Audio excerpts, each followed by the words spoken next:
तो hello good evening students. आज हम लोगों के क्या एक्सरसाइज 3 हम लोग पूरा एक चैप्टर 3 क्या कर लेते कंप्लीट कर लेते। अब नया चैप्टर आप लोगों के सामने स्टार्ट होने वाला। वो चैप्टर का नाम क्या है? द्विघात समीकरण, चैप्टर 4।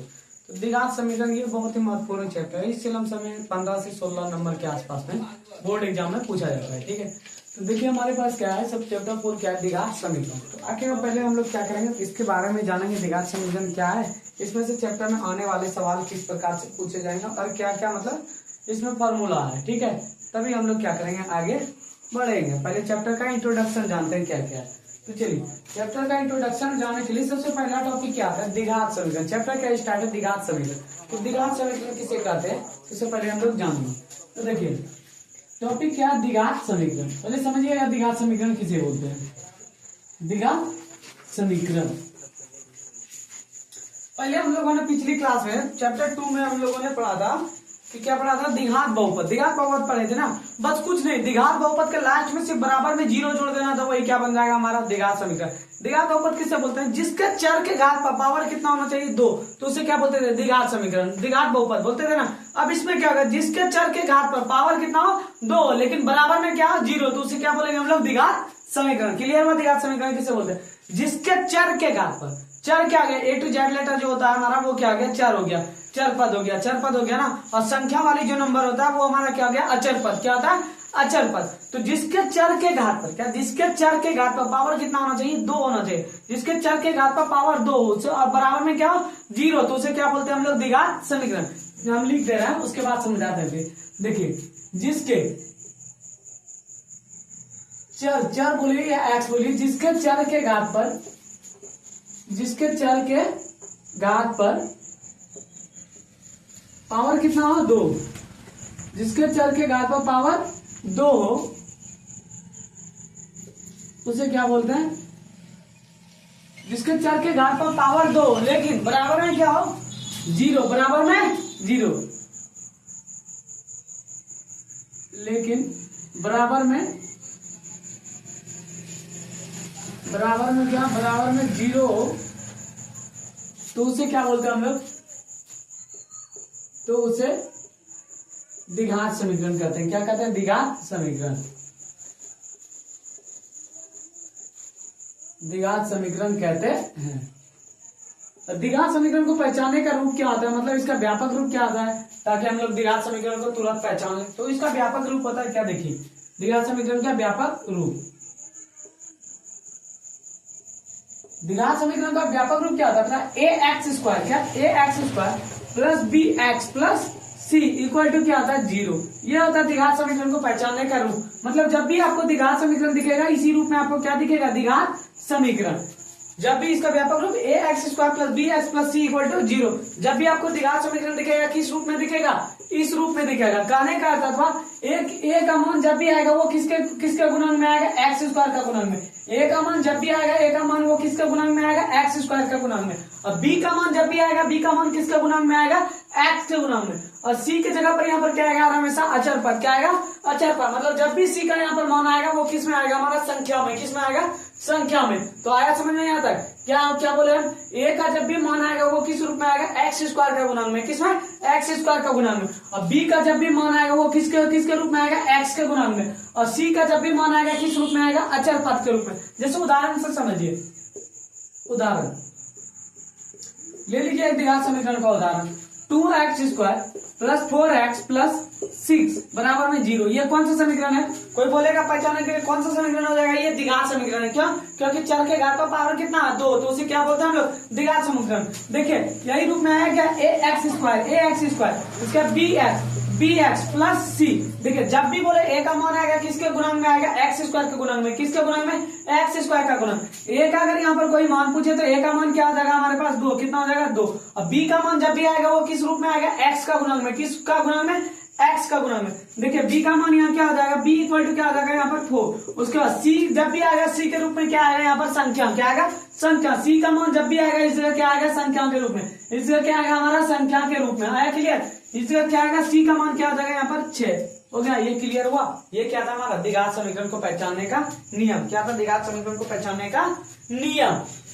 तो उसके बाद एक उदाहरण और दे देते हैं कैसे ये मान आ रहा है, वो भी हम बता देते हैं। ये फर्स्ट उदाहरण था, देखिएगा। दूसरा जैसे ले लिए 3x² माइनस 6x प्लस 2 बराबर में क्या है 0। तो ये सबसे पहले पहचानेंगे हम लोग कौन सा बहुपद है, कौन सा मतलब समीकरण, कौन सा समीकरण है ये, बराबर में क्या है 0 और इसके चर के घात को पावर कितना 2। तो ये कौन सा समीकरण है, द्विघात समीकरण। कौन सा समीकरण है, द्विघात समीकरण। द्विघात समीकरण का व्यापक रूप ax² plus bx plus c। तो देखिए उस रूप में दिख रहा है क्या, ax² plus bx plus c दिख रहा है। b का मान हमेशा किसमें आएगा, x का गुणन में, किसमें, x का गुणन। a का मान हमेशा किसमें आएगा, किसमें आएगा, x² का गुणन। c का मान क्या आएगा, हमेशा क्या आएगा, इस जगह संख्या आएगा, क्या आएगा, संख्या। जैसे देखिए हम लोग कैसे इसका व्यापक रूप लिख के दिखा समीकरण का क्या था, ax² plus bx plus c, यही होता है ना।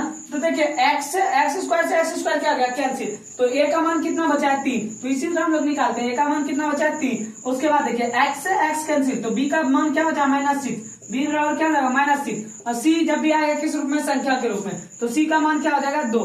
ये हमारा क्या था, द्विघात समीकरण। क्या था, द्विघात समीकरण। तो क्लियर है यहाँ तक टॉपिक, आगे बढ़े। तो उससे पहले आप लोग स्क्रीनशॉट ले लीजिए।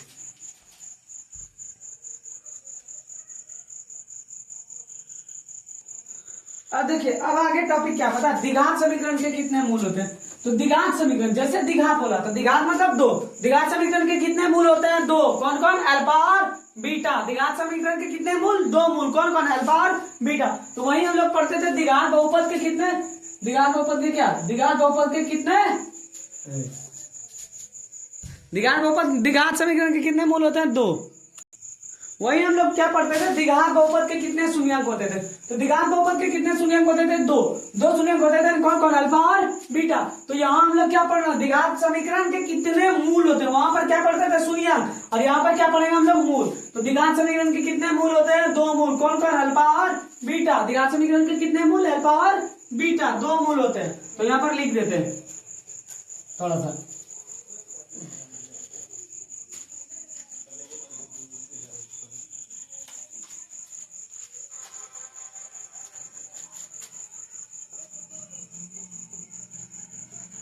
द्विघात समीकरण, द्विघात समीकरण के कितने मूल, 2 मूल। द्विघात समीकरण के 2 मूल होते हैं, 2 मूल होते हैं, 2 मूल होते हैं। कौन कौन होता है, अल्फा और बीटा। ये 2 मूल होता है किसका, द्विघात समीकरण। तो देखिएगा द्विघात समीकरण के कितने मूल, 2 मूल। अब कोई पूछे कि आपसे कि द्विघात समीकरण के 2 मूल होता है, लेकिन द्विघात समीकरण के मूलों का योगफल बताइए। द्विघात समीकरण के मूलों का योग, योग मतलब क्या हो गया, जोड़। और द्विघात समीकरण के कितने मूल, 2 मूल। तो दोनों मूलों के बीच में क्या हो जाएगा, जोड़। अल्फा प्लस बीटा बराबर क्या आएगा, -b/a। आया, क्लियर हुआ। तो कोई पूछे द्विघात समीकरण का मूलों का योग, द्विघात फॉर्मूला, द्विघात समीकरण के मूलों का योग, मूलों का योग। द्विघात समीकरण के कितने मूल होते हैं, 2 मूल। तो क्या पूछ रहा है यहाँ पर, योग, योग मतलब क्या आ गया, जोड़। तो द्विघात समीकरण के मूलों का योग का फॉर्मूला क्या आ गया, कितना मूल, 2 मूल। तो इन दोनों के बीच में क्या कर देंगे, जोड़, अल्फा प्लस बीटा। और बराबर में क्या आ जाता है, -b/a। आया समझ में। तो अब द्विघात समीकरण का व्यापक रूप क्या था, इस जगह हम लोग साइड में लिखते हैं, ax² plus bx plus c बराबर में क्या था, 0। यही था ना इसका व्यापक रूप। तो देखिए यहाँ पर जो b आया, b किसका गुणांक है, x का गुणांक। तो यहाँ पर हम लोग ब्रैकेट में लिख देंगे, b जब भी आएगा किसका गुणांक में होगा, x का गुणांक। और उसके बाद a किसका, a का मान क्या हो जाएगा, x² का गुणांक। क्या, x² का गुणांक। देखिए x² का गुणांक है ना, x² का गुणांक। यहाँ क्लियर। तो कोई पूछे द्विघात समीकरण के मूलों का योग क्या आता है, तो द्विघात समीकरण के कितने मूल, 2 मूल। कौन कौन, अल्फा बीटा। तो योग पूछ रहा है, योग मतलब जोड़। तो अल्फा प्लस बीटा के बीच में क्या है, अल्फा प्लस बीटा बराबर -b/a। तो इसी पर हम पहले कुछ सवाल बनवाते हैं, उसके बाद पढ़ते हैं। मान लीजिए उदाहरण दे रहे हैं, उदाहरण first, 2x² plus 4x plus 6 बराबर में 0 के मूलों का योग ज्ञात कीजिए। क्या बोला, मूलों का योग ज्ञात कीजिए, मूलों का योग ज्ञात कीजिए।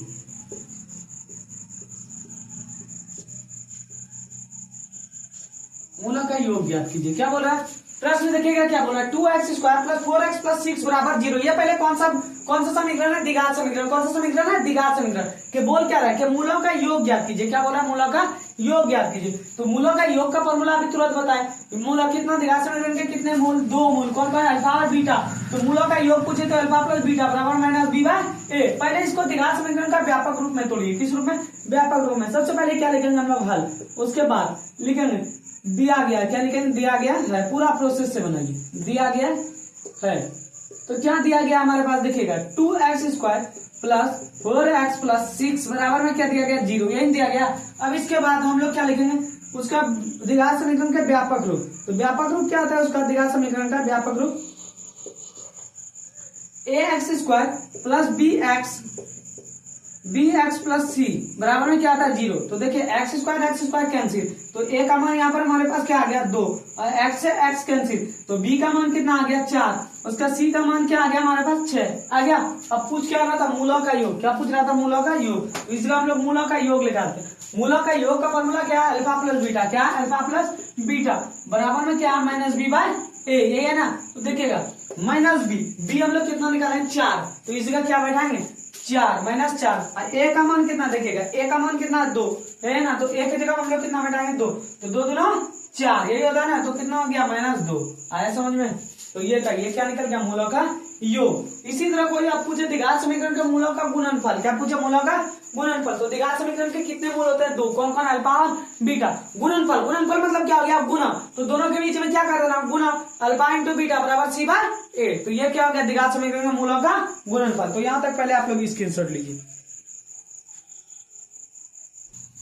तो देखिए यहां तक आप लोग क्या कर लिए? स्क्रीनशॉट ले लिए। अब क्या जानेंगे हम लोग? द्विघात समीकरण के मूलों का गुणनफल।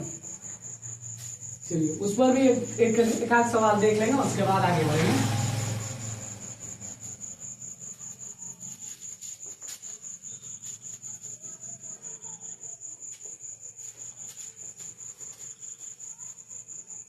बहुत ही आसान चैप्टर है ये। और ये आपका जो 4 चैप्टर अगर मान लीजिए अभी लगातार खत्म हो जाएगा तो इससे कितना नंबर पूछता है बोर्ड में बताया। आप कभी भी चेक कर लीजिएगा पिछले ईयर्स का क्वेश्चन उठा करके कि देखिएगा यहाँ से 70 नंबर का क्वेश्चन पूछता है। कितना नंबर? 70 नंबर का बोर्ड में। ये 4 चैप्टर में कितना पूछता है? 70 नंबर। कितना पूछता है? 70 नंबर। मान लीजिए आपका ये पूरा अलजेब्रा अगर तैयारी हो गया ना तो आप आराम से क्या करते हैं? मैथ में अच्छा मार्क्स उठा सकते हैं। लेकिन हम तो आपको एक एक करके हर एक चैप्टर बताएंगे। इसके बाद डायरेक्ट त्रिकोणमिति ले जाएंगे आपको, फिर तब घुमा करके लाएंगे।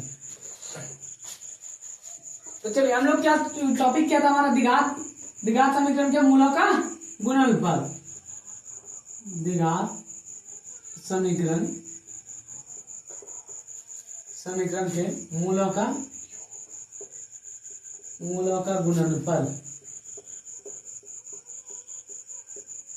गुणनफल। यही फॉर्मूला बैठाना था। तो देखिएगा द्विघात समीकरण के कितने मूल होते हैं? 2।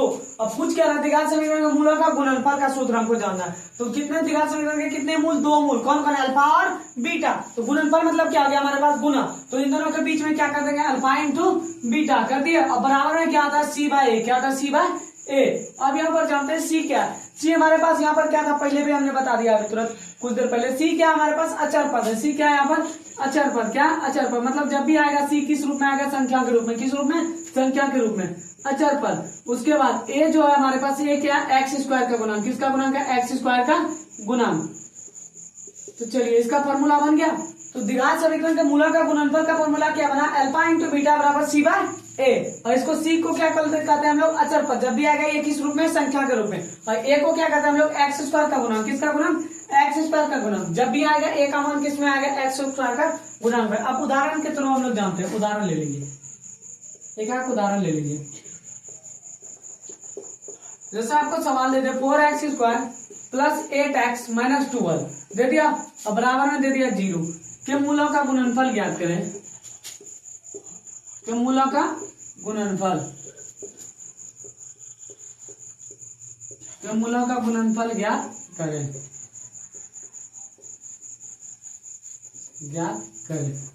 जब भी कोई पूछेगा द्विघात समीकरण के कितने मूल निकलेंगे? कितना मूल निकलेगा? 2 मूल। कौन कौन? अल्फा और बीटा। आया?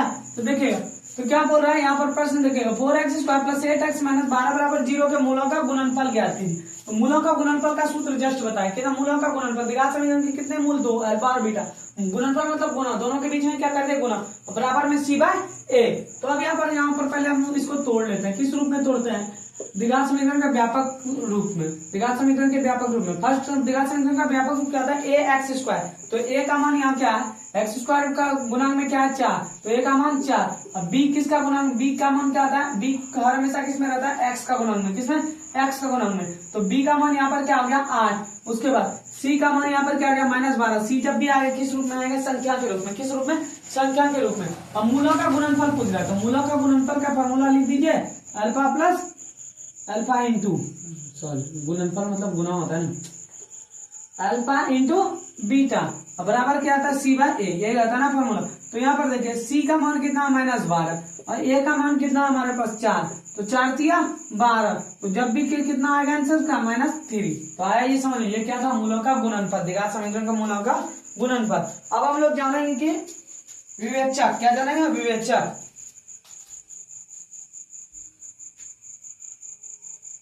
अब देखिए इसके आगे क्या आता है पता है? विवेचक। इसके आगे द्विघात समीकरण का मूलों का गुणनफल के बाद क्या आता है? एक विवेचक का सूत्र होता है। कभी आपको एग्जाम में पूछे विवेचक ज्ञात कीजिए या फिर विवेचकर ज्ञात कीजिए। क्या? विवेचक या विवेचकर दोनों एक ही होता है। तो उसका फॉर्मूला क्या आता है ये अभी हम लोग जानेंगे।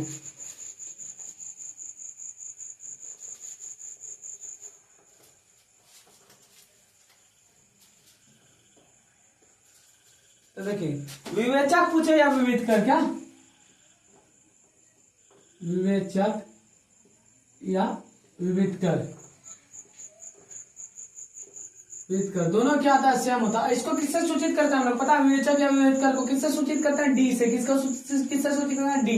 डी इक्वल टू क्या आता है पता है? B square minus 4ac। ये इसका फॉर्मूला था। इसका फॉर्मूला क्या था? D equal to B square minus 4ac। ये किसका फॉर्मूला था? विवेचक पूछे या विविधकर, इसका फॉर्मूला यही होता है, डी बराबर बी स्क्वायर माइनस 4ac। अब उदाहरण के तरह, उदाहरण से हम लोग जानेंगे कि आखिर में सवाल कैसे बनता है। देखिएगा उदाहरण,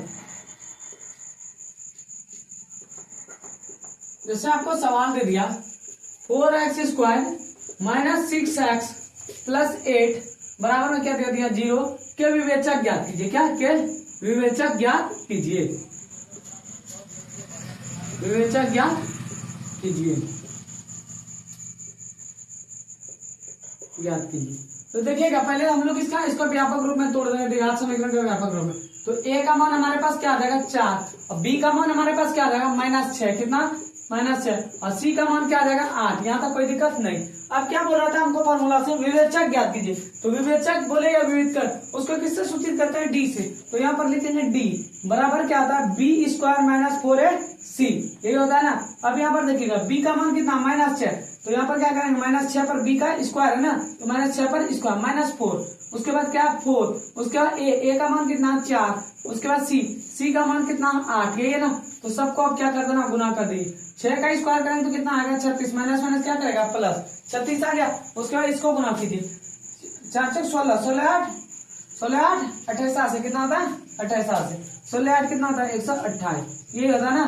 4 6 16, 16 8 28 से होता है ना। अब यहाँ पर 36 में क्या कर दीजिए? 128 को घटा दीजिए। तो 128 में जब हम लोग 36 को घटा देंगे, 8 में 6 गया, कितना बचा हमारे पास? 2। उसके बाद 12 में 3 गया, कितना बचा? 9। 1 का 1 खत्म। तो कितना बचा? 92। कितना बचा? -92। तो डी का मान हमारे पास कितना आ गया? 92। कितना आ गया? -92। तो यहाँ तक क्लियर समझ में आया? विवेचक बोले या विविधकर ज्ञात करे तो इसका फॉर्मूला लागू कर देना, D equal to B square minus 4ac, और उस पर क्या करना? बैठा देना, जितना भी मान आएगा वो हो गया। अब यहाँ पर माइनस में मान आए तो इसको भी हम समझाएंगे। माइनस में मान आता है तो क्या होता है, नहीं होता है, ठीक है। उसके बाद चलिए यहाँ तक पहले आप लोग क्या कर लिए? स्क्रीन से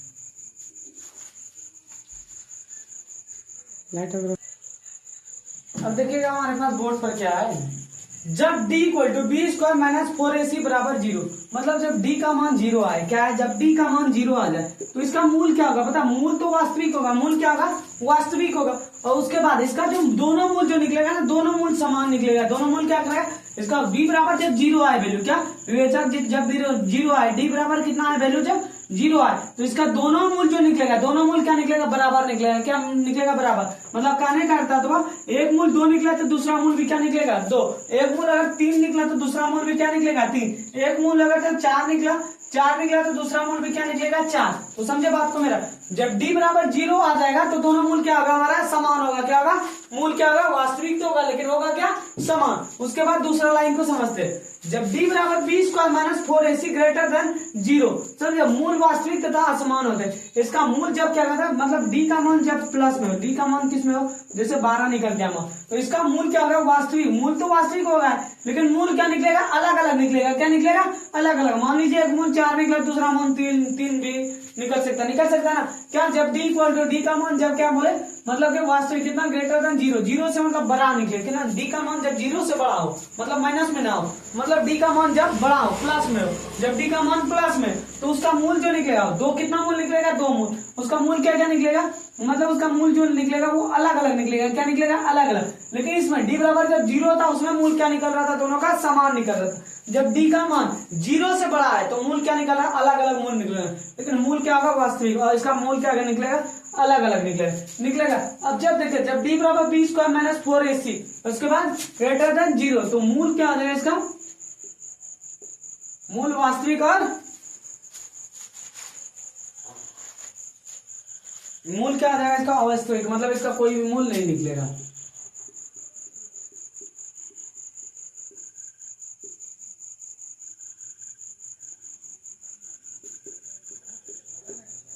d का जब मान किसमें, d का मान जब किसमें आएगा, माइनस में आएगा, तो इसका कोई मान नहीं निकलेगा। तो ये था हमारा टॉपिक। और एक फॉर्मूला बचा है जो हम बता देते।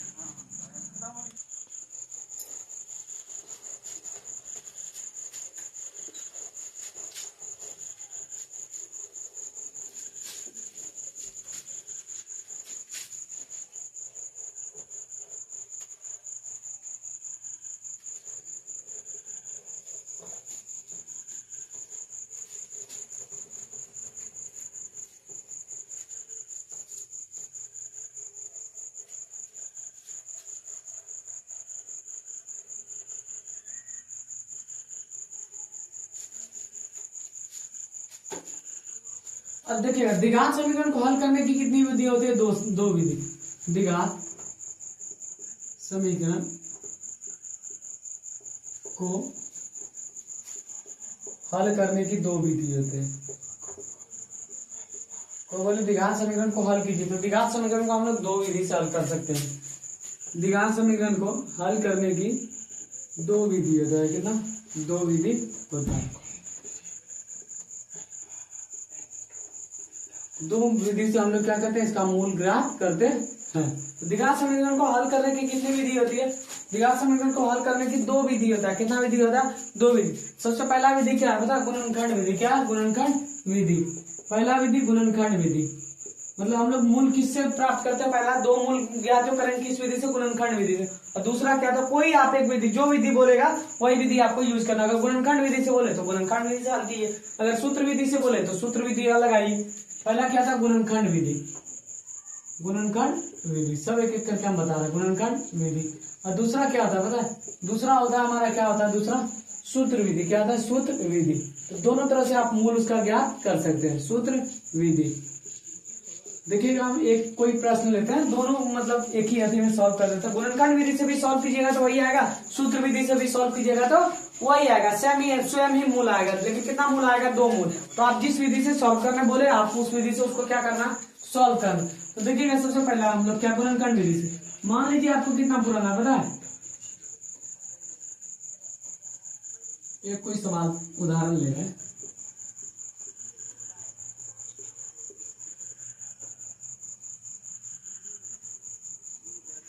एक मिनट रुकिएगा, कोई एक उदाहरण ले लीजिए। देखिएगा, हमारे पास गुणनखंड विधि में सवाल क्या, उदाहरण लिए, एक उदाहरण लिया हम लोग, x square plus 7x plus 12। इसको कौन विधि से हम लोग ज्ञात करें, गुणनखंड विधि से। कौन विधि से, गुणनखंड विधि से। क्या ज्ञात करना है, मूल। तो द्विघात समीकरण के कितने मूल होते हैं, दो मूल। कौन कौन, अल्फा और बीटा। तो हमको कितना मूल अभी प्राप्त होगा, दो मूल हमको प्राप्त होगा। किस विधि से, गुणनखंड विधि से। और सूत्र विधि से भी करेंगे तो क्या आएगा, दो मूल प्राप्त होगा। जैसे देखिए यहाँ पर सबसे पहले क्या लिख दिया, हल लिख दिया। अब क्या पुराना हमको देखिए, 7x पुराना और कितना पुराना, 12x स्क्वायर। कितना पुराना, 7 पुराना और कितना पुराना, 12x स्क्वायर। ये नहीं पुराना। तो दो संख्या ऐसा सोचना जो कि क्या पुर्जा, जोड़ने या घटाने पर 7 पुर्जा और गुना करने पर कितना पुर्जा, 12 पुर्जा। तो देखिए, अगर हम लोग यहाँ पर ले लेते हैं x square plus 4x plus 3x, 4 3 कितना हो गया 7 और 4 दिया 12 हो गया, प्लस 12 बराबर में 0। तो देखिएगा यहाँ से कॉमन हम लोग 2 को एक्स है ना, एक एक्स कॉमन निकाल लेते हैं। यहाँ पर बचा क्या एक्स, और इसके पास क्या बच गया 4। अब यहाँ पर क्या कॉमन निकालेंगे 3 अगर निकालिए तो इसके पास क्या बच गया एक्स, और 3 का 12 कितना बराबर में 4 बराबर में 0। तो x बराबर क्या आ गया, ये इन दोनों से एक कॉमन ले लीजिए, x प्लस 4 ले लिए। अब यहाँ पर बाहर में क्या बचा x प्लस 3 बराबर में क्या है 0। तो हो गया। अब यहाँ से देखें, अब दोनों को 0 को पहले बराबर करते हैं, x प्लस 4 बराबर में क्या है 0, तथा इधर क्या करते हैं x प्लस 3 और बराबर में क्या करते हैं 0 कर दिए। अब यहाँ पर देखिए x बराबर क्या गया, प्लस में 4 है, उस पर गया तो माइनस में 4, इधर तथा ये प्लस में 3 है, उस पर जाएगा तो माइनस में 3। तो देखिए हमको 2 गुणनखंड विधि से कितना मूल प्राप्त हुआ, 2 मूल। कितना मूल प्राप्त हुआ, 2 मूल। गुणनखंड विधि से हुआ प्राप्त। अब इसी को अगर हम लोग सूत्र विधि से करेंगे तो सूत्र विधि से भी कितना मूल प्राप्त होगा, 2 मूल प्राप्त होगा। तो सबसे पहले हम सूत्र लिख देते, सूत्र विधि क्या था, मूल ज्ञात करने का सूत्र क्या था बता, मूल ज्ञात करने का सूत्र होता minus B plus minus under root D, मतलब डी क्या आ गया विवेचक, क्या आ गया डी बाई 2a। तो ये हो गया। अब ये इसको हम लोग किस विधि से कर रहे हैं, हम लोग सूत्र विधि से। किस विधि से, यही सेम क्वेश्चन ले लीजिए, x square plus 7x plus 12 बराबर में कितना 0। और कौन विधि से इस बार करेंगे हम लोग, सूत्र विधि से। क्या है सूत्र, इसका ये सूत्र क्या है, मूल ज्ञात करने का ये क्या है सूत्र है। तो मूल ज्ञात करने का सूत्र विधि से करेंगे। तो पहले ये डी, पहले हम लोग डी निकाल लेते हैं। डी मतलब क्या गया विवेचक, क्या डी निकालेंगे। तो डी निकालने के लिए हमको क्या होना चाहिए, ए बी सी तीनों तो होना चाहिए। ए बराबर कितना हो गया यहाँ 1, बी बराबर बी का मान कितना हो गया 7 और सी का मान कितना हो गया यहाँ पर 12। तो हम लोग सबसे पहले डी मतलब विवेचक निकालेंगे। जब डी निकालेंगे तो क्या होगा, बी स्क्वायर माइनस 4ac ये आता ना। तो डी बराबर बी स्क्वायर, बी की जगह पर हम लोग कितना रखेंगे देखिएगा 7, तो 7 का स्क्वायर उसका माइनस 4, ए की जगह पर हम लोग कितना रखेंगे 1 और सी की जगह पर कितना रखेंगे 12 हो गया। अब ये देखिएगा डी 7 का स्क्वायर करेंगे तो कितना होगा 7 7 49, उसके बाद बच्चों 48। जब डी का मान कितना आ गया 49 में 48 घटाएंगे तो कितना आ गया 1 आ गया। अब हम क्या बोले, इसको कौन सा विधि से ज्ञात करना, सूत्र विधि से। तो सूत्र बैठा दीजिए। तो मूल का सूत्र क्या था, मूल x, ये था ना, मूल x बराबर minus B plus minus under root D by 2a ये था ना। तो अब बैठाइए सूत्र विधि पर, माइनस बी, बी के जगह पर मान कितना 7, तो यहाँ पर क्या रखेंगे 7 और plus minus under root D, D का मान कितना निकालेंगे हम लोग 1 और नीचे में क्या है 2 और ए के जगह कितना है देखिए, ए का मान कितना 1 तो 2 into 1। जब इसको सॉल्व करेंगे तो माइनस 7 प्लस माइनस ये किसमें अंडर रूट 1 है, 1 का परफेक्ट स्क्वायर कितना निकलता है, 1 का स्क्वायर कितना निकलता है 1 ही होता है ना। और नीचे में क्या दोनों 1 से गुना किया 2, एक बार प्लस लेकर के एक बार माइनस लेकर के। तो यहाँ पर देखिए माइनस 7 उसके बाद प्लस 1 बटे 2 हो गया। एक बार देखिएगा माइनस 7 और माइनस 1 बटे में कितना हो गया 2। अब इसको सॉल्व कीजिए अलग अलग करके। माइनस 7 में अगर 1 घटाएंगे तो कितना हो जाएगा, माइनस 7 में जब 1 घटाएंगे तो थोड़ा सा जगह का कहिए ना, तो इसी कर दें क्या, चलिए कोई बात नहीं, इस जगह हम कर देते। माइनस 7 में अगर 1 घटाएंगे तो कितना बचेगा हमारा, माइनस 6 बटे 2 बचेगा। जब करा 2 दिया 6 हुआ, कितना आया, एक मूल कितना आया माइनस 3 और दूसरा मूल क्या था माइनस 7 और माइनस 1 कितना हो गया माइनस 8 बटे 2 हो गया, 4 दूना 8। तो कितना निकला, दूसरा मूल क्या क्या हमारा 2 मूल निकला, एक मूल माइनस 3 और दूसरा मूल माइनस 4। तो देखिएगा यहाँ पर भी एक मूल क्या आया माइनस 4 माइनस 3, तो सेम आया। या तो आप सूत्र विधि से हल कीजिए या फिर गुणनखंड विधि से, लेकिन विधि जो बोले उसी विधि से हल करना आपको। ये नहीं कि गुणनखंड विधि बोल रहा है तो सूत्र विधि हम लोग लागू कर रहे, नहीं, गुणनखंड विधि बोलेगा तो गुणनखंड विधि से ही उसको हल करना, तो सूत्र विधि बोले तो सूत्र विधि से उसको मूल ज्ञात करना। तो द्विघात समीकरण का मूल ज्ञात करने का क्या सूत्र होता है, x बराबर minus B plus minus under root D by 2a। आया समझ में, ये ऐसे आपको समझाया, तो ये नहीं सोच लीजिएगा कि ये माइनस है, नहीं ये माइनस नहीं है। तो हमारा यही तक था, क्या था ये द्विघात समीकरण चैप्टर का इंट्रोडक्शन। तो अब कल से क्या करेंगे हम लोग, चैप्टर की ओर बढ़ेंगे। तो आज की क्लास यहीं पर क्या करते हैं, समाप्त करते हैं। तो चलिए सबको गुड नाइट।